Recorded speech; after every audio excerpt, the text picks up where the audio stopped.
Jusqu'à 9h, Good Morning Business.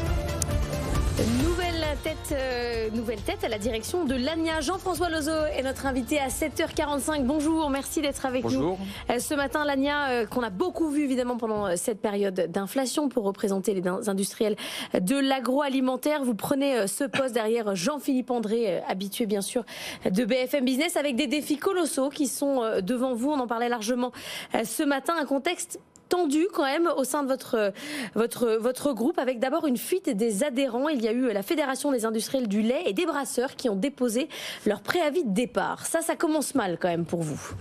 Mais la Fédération des industries laitières et des brasseurs, se pose des questions, et c'est tout à fait normal, sur l'organisation interne, sur la vision, sur les moyens qu'il faut alloué à une très belle organisation comme l'ANIA, une organisation là, qui c'est préavis de départ, c'est plus que des questions. Si vous voulez, l'ANIA, ce sont 20 000 entreprises réparties sur tout le territoire. Des petites entreprises, des entreprises internationales, des entreprises familiales, de très belles entreprises. Donc, à un moment donné, il faut se poser et reprendre un peu une organisation qui soit efficace, parce que nous en avons besoin. Et que ce soit les brasseurs, l'industrie laitière, l'industrie des céréales ou autres, nous avons besoin de promouvoir finalement l'ensemble des métiers et une force économique très forte. L'agroalimentaire en France, c'est à peu près, dans notre secteur, 230 milliards de chiffre d'affaires. C'est 500 000 emplois.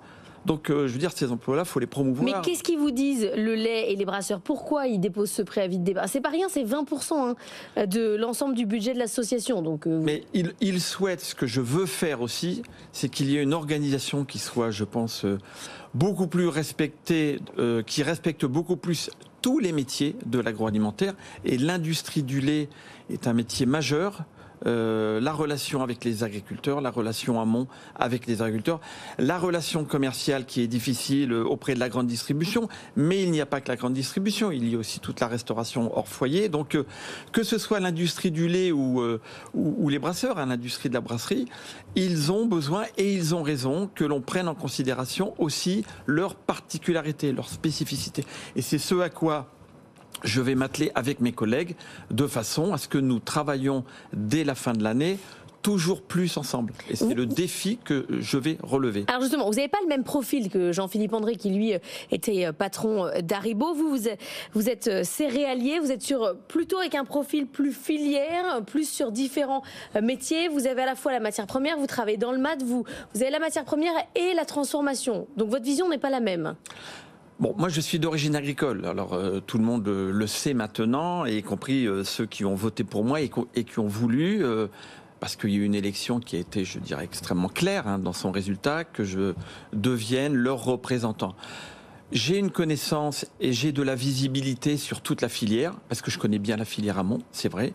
Et je pense que dans notre environnement actuel, il ne faut pas se focaliser que finalement la discussion in fine avec la grande distribution. Il faut avoir la connaissance. Il n'y a pas que les négociations commerciales dans la vie. Il n'y a pas que les négos dans la vie. C'est très important, les négos. Elles sont très importantes. Mais il faut voir d'où nous venons. Je veux dire, tous les produits alimentaires, en tout cas dans nos pays, en France, sont d'origine agricole. Il y a bien au départ un produit agricole, que ce soit un produit végétal, animal, des fruits, des légumes, peu importe.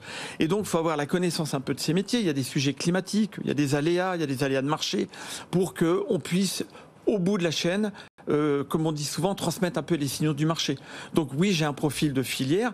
J'ai la chance aujourd'hui, vous l'avez dit, de présider un groupe qui s'appelle Axiral, qui est dans la collecte des grains et dans la transformation de ces grains, notamment au travers d'une activité qui est le malt. Et là, nous avons 27 usines dans le monde, sur tous les continents. Donc, j'ai la connaissance aussi des process industriels.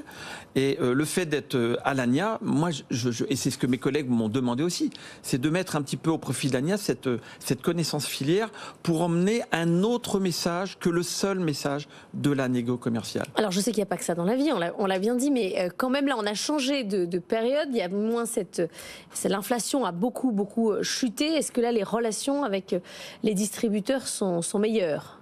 Mais d'abord, les uns et les autres se respectent. Nous avons besoin de la grande distribution. Oui, on sort d'une période un peu compliquée quand même. La période était compliquée parce qu'il y a eu le Covid, la guerre en Ukraine avec ses conséquences terribles, à la fois sur l'impact sur les matières premières, mais aussi sur l'énergie. On oublie l'énergie, mais les entreprises, les petites entreprises, ont eu des prix d'énergie qui ont été multipliés par 8 à 10. Les produits agricoles, certains ont été multipliés par 2 ou 3. Donc, et puis, il y avait des marges à refaire, il faut quand même le dire. Alors, j'allais y venir, mais quand on voit déjà ces augmentations, matières premières agricoles et prix de l'énergie, il faut bien transmettre, répercuter jusqu'au bout de la chaîne ces augmentations qui ont été complètement disproportionnées. Et vous l'avez dit, il y a aussi un retard à rattraper. On ne peut pas demander au premier secteur de l'activité économique en France. L'agroalimentaire, c'est la première activité économique en France. Je l'ai dit tout à l'heure, 500 000 emplois. On ne peut pas lui demander d'écraser ses marges sans arrêt, et en même temps de rester la première activité, et en même temps d'embaucher, et en même temps d'aller à l'international.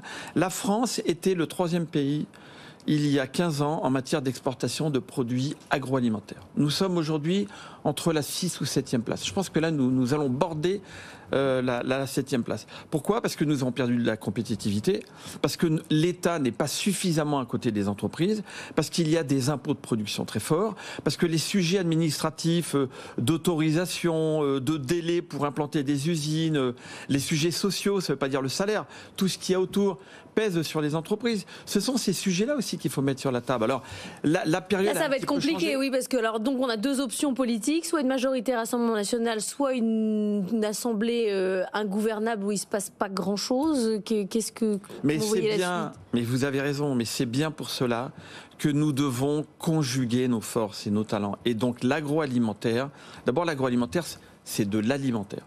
Donc la priorité absolue, c'est d'avoir à la sortie de nos usines, quelle que soit la taille, quel que soit le propriétaire de l'usine, des produits de qualité, des produits sains, parce que l'alimentaire en France, je dirais que c'est une valeur sûre.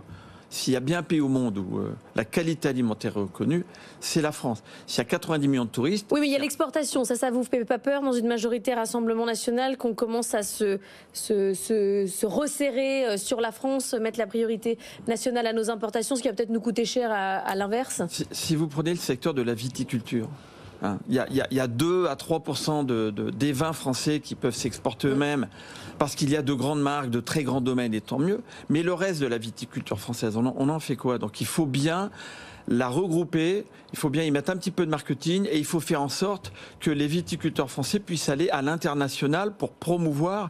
Et c'est de cela dont nous allons parler aux dirigeants politiques de demain. Nous ne faisons pas de politique, nous allons montrer qu'il y a 500 000 emplois aujourd'hui, qu'il y a 200 milliards de chiffre d'affaires, qu'il y a 20 000 entreprises réparties sur tout le territoire. On va pas et qu'on a besoin d'échanges, ça c'est sûr. C'est pas Jean-Marc Daniel qui vient nous rejoindre qui va dire le contraire. Évidemment. Jean-François Loiseau, merci beaucoup d'être venu sur notre plateau, nouveau président de l'ANIA.